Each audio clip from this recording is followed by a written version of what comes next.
경기 침체 국면이 23년 끝자락, 그리고 이제 회복은 23년이 지나서 경기의 회복이 좀 진전된다라고 가정을 해봤을 경우, 이렇게 전제를 했을 때 반도체에 대한 어떤 사이클을 그려본다면,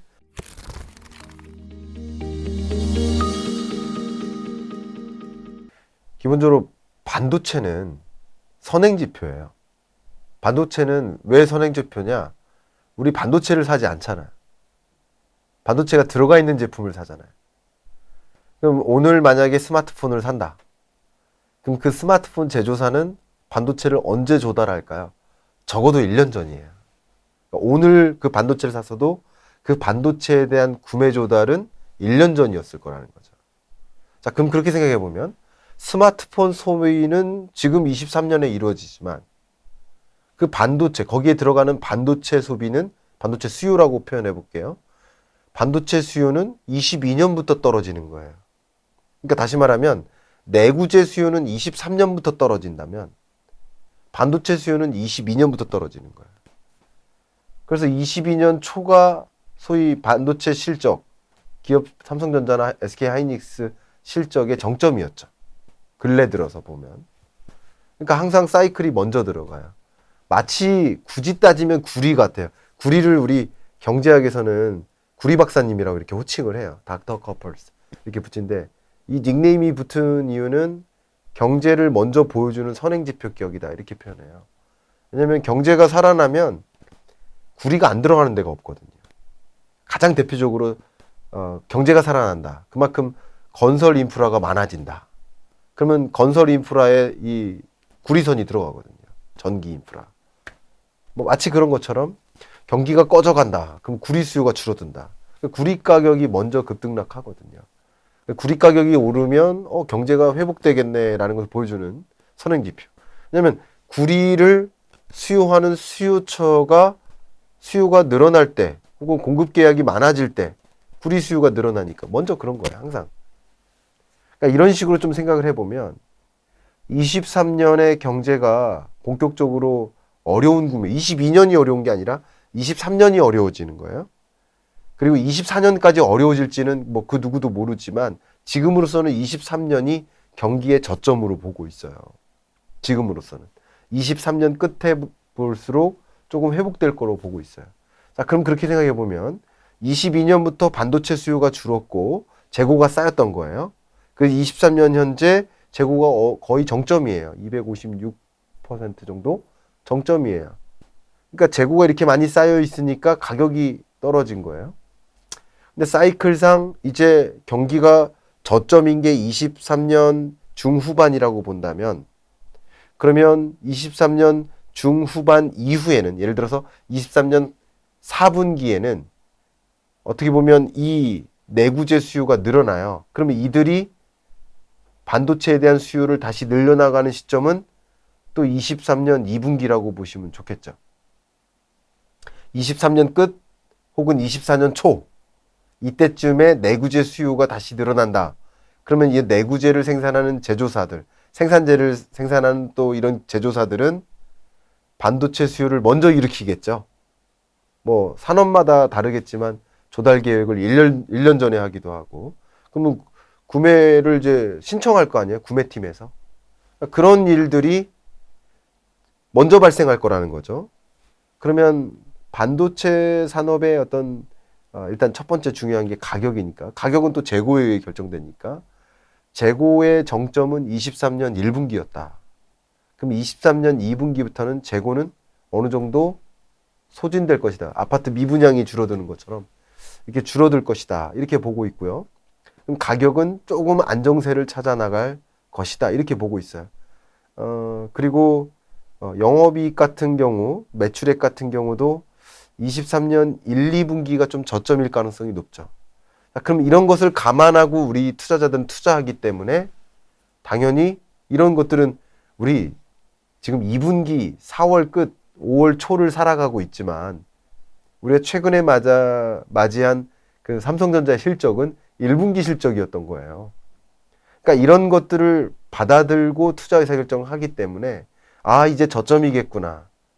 사이클상. 그렇게 생각할 가능성이 높겠고요. 그런 관점에서 더군다나 뭐 감산하겠다라는 이 조치도 IMF 외환위기 이후 처음인데 실제 이 재고율을 제가 계산을 다 해봤어요. 근데 1997, 8년에 재고율이 지금의 2배 수준으로 높았었어요. 근데 IMF 외환위기가 본격적으로 시작되기 전, 그 전에 재고율이 정점이었고요. IMF 외환위기 이후에 재고율이 더 떨어집니다. 그러니까 반도체 사이클은 먼저 일어난다는 거예요. 그러니까 IMF 외환위기 이후에 가전제품이 팔리겠습니까? 자동차가 팔리겠습니까? 안 팔린단 말이에요. 근데 이 내구재에 들어가는 그 반도체는 먼저 재고가 정점을 찍었다는 거죠. 그러니까 사이클상 먼저 일어난다라고 생각해 보면 경기 침체 국면이 23년 끝자락, 이게 저점이라고 생각을 해본다. 2분기 이후에 3분기, 4분기 저점이다라고 한다면, 그리고 이제 회복은 23년이 지나서 혹은 23년 4분기나 24년 1분기 정도가 경기의 회복이 좀 진전된다라고 가정을 해봤을 경우, 보통 이렇게 시나리오를 그리거든요. 이렇게 전제를 했을 때 반도체에 대한 어떤 사이클을 그려본다면 23년 1, 2분기가 반도체 사이클상 저점이다. 이렇게 볼 수 있겠고, 그런 관점에서 저는 어떤 생각까지 했냐면 뭐 예를 들어서 주식시장에서 주도주라는 개념을 많이 쓰잖아요. 근데 이 주도주라는 것은 다소 심리적인 거예요. 그러니까 유망주라는 개념하고 좀 다르죠. 성장주, 가치주 이런 개념하고 좀 다르죠. 주도주는 다소 심리적이에요. 근데 22년 끝자락 23년 1, 2분기까지는 그 주도주가 저는 개인적으로 2차 전지였다고 생각해요. 근데 23년 2분기 정도부터는 그 주도주가 다시 반도체로 옮겨가지 않을까 이런 생각을 합니다. 개인적인 생각인 거. 주도주를 읽는 것은 굉장히 어렵습니다. 왜냐하면 그 주식시장에 가장 관심 있는 그 종목에 해당되기 때문에 속칭 유튜브에서 2차 전지를 주제로 같은 영상을 올렸을 때 같은 화자가 2차 전지를 주제로 썸네일을 올렸을 때랑 반도체를 주제로 썸네일을 올렸을 때 조회수는 다를 거야. 그만큼 주도주의 의미는 조회수랑 비슷해요. 근데 그 조회수랑 비슷한 그 주도주의 성격이, 왜냐면 심리이기 때문에 그게 좀 반도체로 옮겨갈 가능성이 있겠다라고 보고 있어요. 왜 그런지를 말씀드리면 23년 2분기가 이제 주식시장에 돈의 유입이 좀 일어나는 시점이에요. 왜냐하면 시중금리가 확실히 먼저 떨어지거든요. 기준금리는 안 떨어졌지만 시중금리가 먼저 떨어져요. 특히 주택담보대출금리가 가장 먼저 떨어지기 시작했어요. 22년 10월이 정점이었을 거예요. 왜냐하면 주택담보대출금리는 상대적으로 이 정부의 간섭에 통제를 받을 수 있어요. 그러니까 주택담보대출금리가 먼저 떨어지고요. 그리고 나머지 시중금리가 떨어지는 거예요. 근데 이렇게 떨어지는 과정에서 기준금리가 정점에 이르러서 더 이상 금리 인상 안 한다라는 확신이 들잖아요. 아마 23년 한 3분기 정도면 더 이상 금리 인상 안 해라는 확신을 갖게 될 거예요. 근데 그것으로부터 적어도 3개월에서 6개월 전에 금리 인상 안 하겠다라는 그 마인드, 혹은 금리 인하하겠다라는 그 기대감, 그것만으로도 주식시장에 돈은 유입될 수 있기 때문에 돈은 유입되는데 신규로 돈이 유입될 때 2차 전지에 관심을 가져볼까 하는데 너무 비싸. 이미 너무 오른 거 아니야? 여기 이 지점에서 사봐야 얼마나 더 오를 수 있을까? 이런 종류의 생각을 갖고 계신 투자자들이 많이 있기 때문에 반도체 사이클을 읽고 반도체 좀 투자를 좀 진행하시는 분들이 많이 있을 것이다. 그래서 좀 주도주가 반도체로 옮겨가지 않을까 하는 생각까지도 갖고 있습니다. 그래서 제가 말씀드리는 것은 경기를 읽고 또 반도체 사이클을 선행해서 읽어나가면 그런 관점에서 또 금리나 이런 것들도 같이 어울려서 생각을 해보면 주도주마저도 바뀔 수도 있겠구나 하는 생각. 제가 주가가 대세 상승한다, 반도체주가 뭐 대세 상승할 것이다, 이렇게 말씀드리는 것은 아니고 전반적인 주가는 어쨌든 이 22년 10월이 저점이고 23년에는 이 박스권에 갇힐 가능성이 높은데 그래도 그나마 이 주가를 상승시킬 수 있는 그 모멘텀 역할을 하는 것, 그런 것들은 반도체가 되지 않을까 하는 생각을 갖고 있습니다. 달라집니다. 그 달라지는 지점이 저는 개인적으로 23년 3, 4분기 안에 올 것이다라고 보고 있습니다. 물론 그 달라지는 것도 지역마다 천차만별하게 나타날 거예요. 저는 그 얘기를 책에다가는 이제 탈동조화라고 표현을 한 거예요. 탈동조화는 각 지역이 따로따로 논다, 이런 느낌이라고 좀 이해해 주시면 좋겠습니다.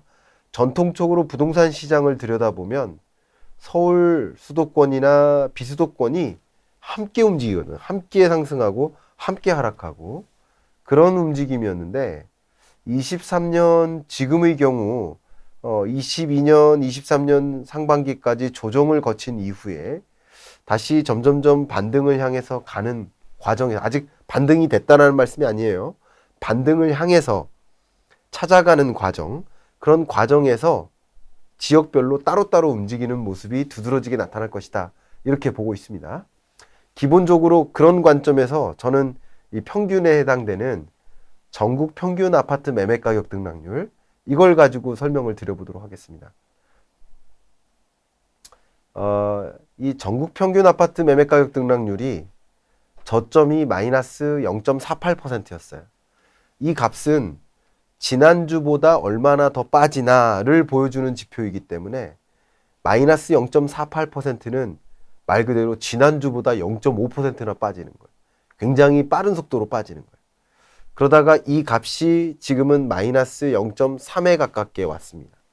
그러나 이 값이 여전히 마이너스 안에서만 맴돌기 때문에, 0 밑에서만 맴돌기 때문에 이 값이 우상향한다 하더라도 바닥을 찍었다라고 오해해서는 안 되죠.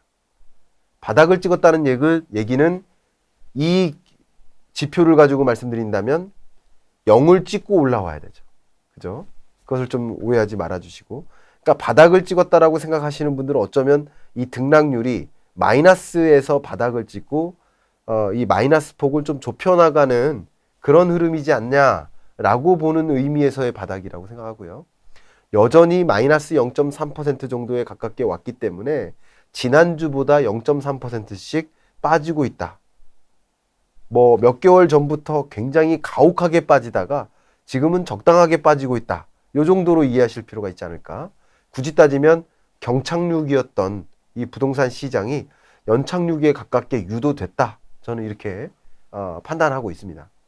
다만 제가 지금 말씀드리는 이 숫자는 전국 평균 아파트 매매 가격이니까 지역별로 구분해서 이해하실 필요가 있겠고, 일단은 전국적으로 말씀을 드려본다면 이 가격 등락률이 언제 0을 통과할까, 이게 가장 중요한 주안점인 거예요. 특히나 내 집 마련 시점을 고민하시는 분들이라고 한다면 언제 이 값이 0을 통과해서 플러스로 올라설까.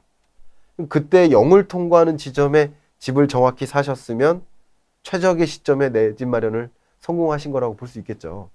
그런 관점에서 저는 여러분들께 좀 계속 강조하고 있는 것이 미분양주택 건수 추이를 꼭 보셔라, 이겁니다. 이 미분양주택 건수가 2020년에 정말 대대적으로 조정됐었거든요. 그때 집값이 폭등했었던 거예요. 그리고 2021년에 미분양주택이 급격히 줄어들다가 정말 더 이상 줄어들 수 없을 만큼 시장 재고에 맴돌아요. 이때부터 21년에 집값 상승세가 좀 둔화되기 시작합니다.